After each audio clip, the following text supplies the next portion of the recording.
From South Africa, Ladysmith Black Mambazo.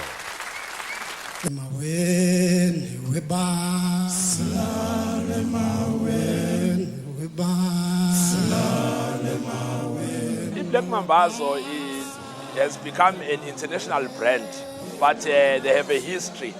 They started their career back in Ladysmith, but their career flourished when they came here to Durban, in a township called Claremont. Black Mambazo is a global brand, and our partnership, we think it's a partnership made in heaven, because as eThekwini we have a vision to be the warmest and most welcoming city by 2030.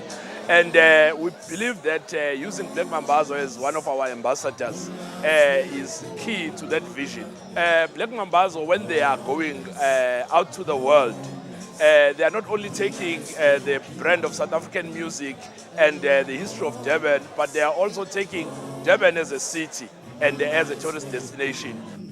To the managers and of the city of Durban, we are happy. We thank them for finally recognizing what Ladysmith Black Mambazo has been doing all these years. So we are very happy. We'd like to keep the relationship going. We are from Durban, we are from South Africa. We are happy to tell the people about our country and our beautiful city of Durban.